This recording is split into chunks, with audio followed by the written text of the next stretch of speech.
तो स्टार्ट करते हैं अपने क्लास 9 के स्टडी प्लान से। स्टडी प्लान के अंदर हम 3 टॉपिक पे बात करेंगे। फर्स्ट, सबसे ज़्यादा क्वेश्चन होता है स्टूडेंट्स का कि मैम टाइम टेबल बनाए क्या? तो मेरा जवाब है यस, बट कुछ स्टूडेंट कहते हैं नहीं, हम पे नहीं हो पाएगा। तो वो मैं बताऊंगी कि टाइम टेबल बनाना क्यों ज़रूरी है। सेकंड आता है हमारा स्टडी नोट्स। अब बच्चे इसके लिए बहुत कंफ्यूज होते हैं कि हम पे नोट्स नहीं बनते, नोट्स कैसे बनाने हैं, क्या क्या उसमें टॉपिक हाईलाइट करना पड़ता है, तो वो सब मैं बताऊंगी।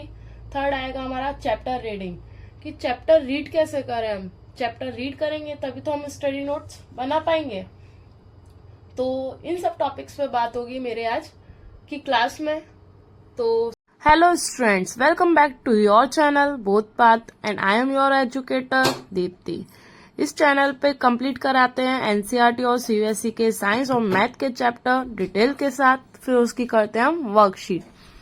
तो इससे आगे आज हम नए टॉपिक पे बढ़ते हैं, वो है क्लास 9 का स्टडी प्लान।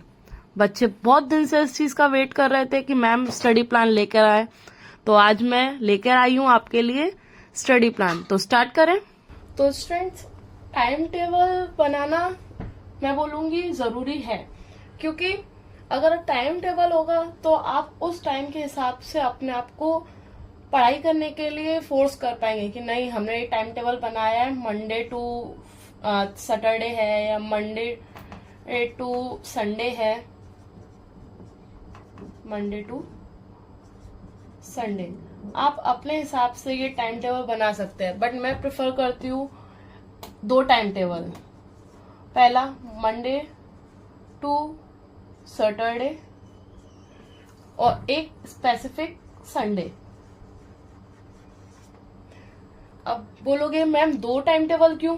तो 2 टाइम टेबल इसके लिए क्योंकि मंडे से सैटरडे हमारी सारी एक्टिविटीज होती हैं। हम स्कूल भी जाते हैं,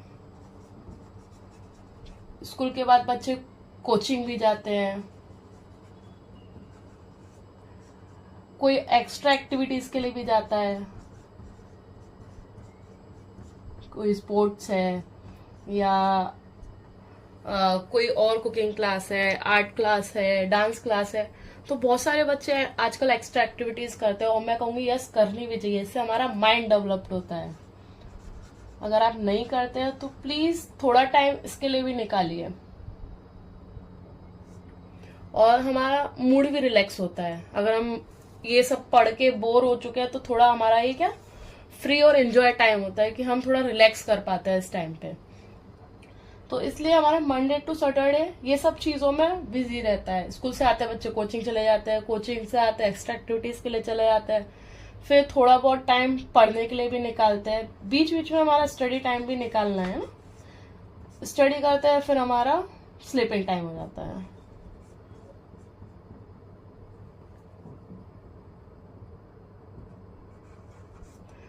स्लीपिंग टाइम आ जाता है। तो ये रहता है हमारा पूरा मंडे से सैटरडे का शेड्यूल। फिर बात आती है हमारी संडे की। संडे क्या हमारा रेस्ट, बोलते हो चीट डे है, रेस्ट डे है। तो इस दिन हमारा स्कूल नहीं होता, कोचिंग नहीं होता, एक्स्ट्रा एक्टिविटीज बहुत रेयरली होती है कि हम जाते हैं एक्स्ट्रा एक्टिविटीज के लिए, वरना वो भी नहीं। तो पूरे दिन हम घर में रहते हैं, या तो खेलते हैं या फोन में लगे रहते हैं, तो वो सब चीज आपको नहीं करना होता। तो संडे के लिए आप अलग से टाइम टेबल बनाइए।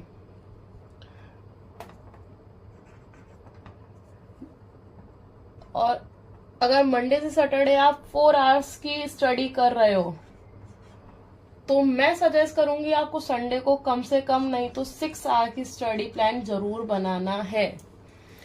अगर आपने अपना टाइम टेबल स्ट्रिक्टली फॉलो कर लिया तो आपको कोई नहीं रोक सकता टॉपर बनने से।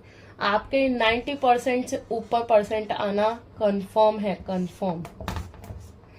तो इसलिए मैं बोलती हूँ टाइम टेबल बनाइए।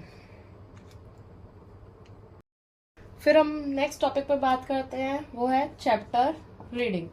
अब बच्चे बोलते हैं सर मैम हम चैप्टर कैसे रीड करें, समझ ही नहीं आता इसमें पढ़ना क्या है, छोड़ना क्या है। तो सबसे पहले आप स्टार्ट करिए, कहीं बीच से नहीं, आप स्टार्टिंग से स्टार्ट करिए, क्योंकि बीच बीच में से पढ़ने से ना टॉपिक समझ नहीं आते। इसके लिए मैं सजेस्ट करूंगी, एक रूटीन रहता है, एक फॉलो अप रहता है बुक का, आप वहीं से स्टार्ट करिए। तो सबसे पहले आप चैप्टर रीड करिए नॉर्मली, कोई लोड नहीं लेना है माइंड पे कि अरे समझ नहीं आया, अरे ये नहीं हुआ, कोई टेंशन नहीं है। चैप्टर आप रीड करिए आराम से, धीरे धीरे, कॉन्सेंट्रेट के साथ। पढ़ा, एक बार पढ़ा, थोड़ा बहुत समझ आया, दोबारा पढ़िए उसे। कम से कम एक चैप्टर को आपको 2 बार रीड करना है। सेकंड, उसके बाद अब हम क्या करें, उसके बाद क्या करना है, अगर आप चैप्टर रीड करेंगे तो आपको थोड़ा बहुत भी खुद से समझ आने लगेगा, अरे ये वर्ड, कीवर्ड कुछ अच्छा सा लग रहा है, लगता है शायद एग्जाम में आ जाए। ये सब स्टूडेंट्स के माइंड में आते हैं थोड़े बहुत सिक्स सेंस, कि हो सकता है ये एग्जाम में आ जाए। तो आपको जो भी खुद से लगे कि ये कीवर्ड इम्पोर्टेंट है, आप उस पर या तो स्टार मार्क करिए या हाइलाइटर का यूज करिए। हाइलाइटर, अब मैम कहेंगे हाइलाइटर भी लेके आए, तो जरूरत नहीं है। अगर आपके पास क्रेयॉन कलर्स है तो आप कलर्स भी यूज कर सकते हो हाईलाइट करने के लिए, वो बहुत ज्यादा अच्छे रहते हैं। मैं भी मोस्टली क्रेयॉन्स कलर यूज करती हूँ, मैं हाइलाइटर यूज नहीं करती। फिर कीवर्ड्स हाईलाइट हो गए, ठीक है। अब सर बच्चे बोलेंगे हाईलाइट कलर करा है या कुछ भी किया है तो उसके लिए हमें बुक खोलनी पड़ेगी, वो पेज ढूंढना पड़ेगा। वो उस चीज को भी इजी करने के लिए आप क्या कर सकते हो, स्टिकी नोट्स बना सकते हो, नोट्स ला सकते हो, उस पेज पर वो नोट लगा सकते हो। ये भी कलरफुल आते हैं नोट्स, कुछ ब्लैक आते हैं, रेड आता है, येलो आते हैं, अलग अलग तरह के आते हैं, कुछ कार्टून कैरेक्टर में भी आते हैं। तो जो आपको अच्छा लगे, मूड फ्रेश करते हो जो नोट्स देख के, आप वो यूज कर सकते हो। तो स्टिकी नोट्स लेने हैं, वो पेज पर उस स्टिकी नोट को स्टिक करना है, जिससे आप जब भी वो बुक उठाओगे आपको वो दिख जाएगा नोट्स, और याद आ जाएगा अरे हाँ इस पेज पे हमने ये हाईलाइट किया था, ये वर्ड इम्पोर्टेंट है या ये लाइन इम्पोर्टेंट है। और हाईलाइट क्या करना है, कुछ आइडिया दे सकती हूँ। कीवर्ड्स जैसे डेट्स हो सकती है, कोई प्लेस हो सकता है, फॉर्मूला हो सकता है, किसी पर्सन का नेम हो सकता है। तो ऐसे वर्ड्स हाईलाइट करते हैं, या कोई अलग सा कुछ वर्ड दिख रहा है, कोई टर्म दिख रहा है, जैसे क्लोरोफिल है, या फिर एलजेब्रा है, या टिग्नोमेट्री है, तो वो कुछ भी हाईलाइटिंग वर्ड हो सकते हैं जो आप भूल जाते हो और आपको याद रखना है, तो वो वर्ड्स आप हाईलाइट कर सकते हो। तो ये रहा हमारा चैप्टर रीड करने का मेथड, कि आपको चैप्टर रीड कैसे करना है। थर्ड टॉपिक आता है हमारा स्टडी नोट्स। अब ये सबसे ज़्यादा हाईलाइटिंग टॉपिक होता है स्टूडेंट्स का, कि हम अपने नोट्स कैसे बनाएं जिससे हम एग्जाम में आराम से उन नोट्स को पढ़ें और हमारा रिवीजन हो जाए। तो स्टडी नोट्स आपके रिलेट होते हैं चैप्टर रीडिंग से। चैप्टर रीडिंग, अगर आपने चैप्टर अच्छे से रीड किया है, कीवर्ड्स को अच्छे से हाईलाइट किया है, नोट्स अच्छे से लगाए हैं, तो आप अपने स्टडी नोट्स अच्छे से बना सकते हैं। तो स्टडी नोट्स कैसे करें, चैप्टर रीड करने के बाद एक रफ पेज लें या रफ कॉपी लें, उस पे उस चैप्टर से रिलेटेड एक समरी लिखें।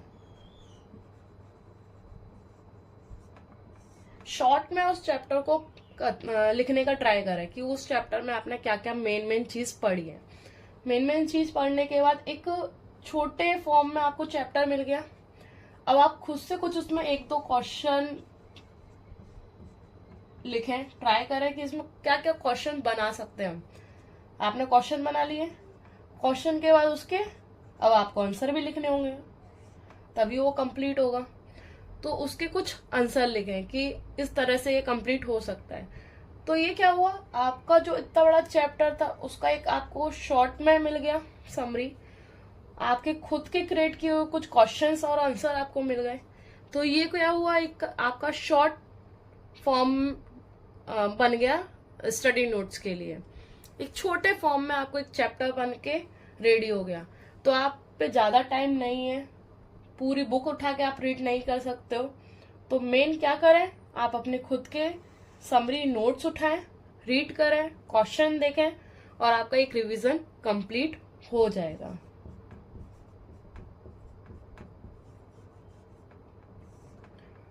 ओके स्टूडेंट्स, और इसके बारे में मैं डिटेल में बात करूंगी मेरी नेक्स्ट क्लास में कि how to make study notes. तो अगर आपको ये सब डिटेल में जानना है तो प्लीज मेरे चैनल को सब्सक्राइब करिए और press a bell icon to stay updated, जिससे आपको पता चलेगा मेरा नेक्स्ट वीडियो कब आ रहा है। एक और टॉपिक पे हम बात करते हैं, इसके बारे में मैंने आगे नहीं बताया, जो है क्लास टेस्ट और कोचिंग टेस्ट। अब ये क्या है मैडम? ये भी बहुत इम्पोर्टेंट है अगर आपको टॉपर बनना है तो। क्लास टेस्ट हमारे टाइम पे क्लास में है ना टेस्ट होते रहते हैं। टीचर टॉपिक बताती है कि कल इस चीज़ पर टेस्ट होगा, तो आपको रीड करके आना है। तो कुछ स्टूडेंट्स क्या करते हैं, अरे कल टेस्ट है, मैं नहीं जा रहा स्कूल।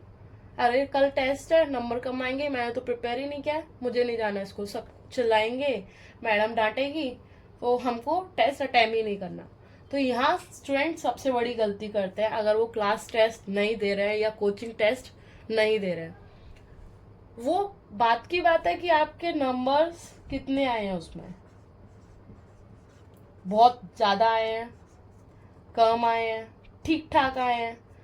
तो ये किस चीज पे डिपेंड करेगा? आपके परफॉर्मेंस पे। और ये किस पे डिपेंड करेगी? आपकी टाइम टेबल पे। अगर आपने टाइम टेबल के साथ अच्छे से स्टडी करी है तो आपको इन टेस्ट से डर नहीं लगेगा, कोचिंग टेस्ट के डर से डर नहीं लगेगा।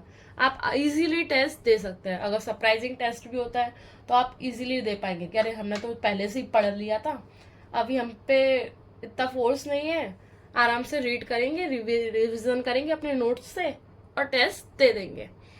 तो क्लास टेस्ट और कोचिंग टेस्ट से आपको नहीं भागना है, क्योंकि ये एक बेस्ट सोर्स है आपके रिवीजन का। जितने आप टेस्ट दोगे उतना आपका रिवीजन होगा, आप उतने अच्छे से खुद को जज कर पाएंगे कि हमने ये चैप्टर इतने अच्छे से रीड किया था, फिर भी हमारे मार्क्स कम आए हैं, क्यों, कहाँ गलती हुई है, तो आप वो आइडेंटिफाई कर पाओगे। तो इसके लिए आज के बाद से स्टूडेंट्स क्या करेंगे, क्लास टेस्ट और कोचिंग टेस्ट परफॉर्म करेंगे, उनसे भागेंगे नहीं। अगर कम नंबर आए हैं तो आप अपनी स्टडी पे ध्यान दें, और आपकी स्टडी के लिए मैं आपके साथ हूँ। तो please follow my channel both path, जिससे आप और अच्छे से बेटर स्टडी कर सकें। Thanks for watching, subscribe my channel and press a bell icon to stay updated. और यस, मैंने अपना स्टडी प्लान रेडी कर लिया है, तो आप अपना स्टडी प्लान कब रेडी कर रहे हैं, तो जल्दी करिए स्टडी प्लान रेडी करने के लिए। मिलते हैं अपनी नेक्स्ट वीडियो में, बाय बाय।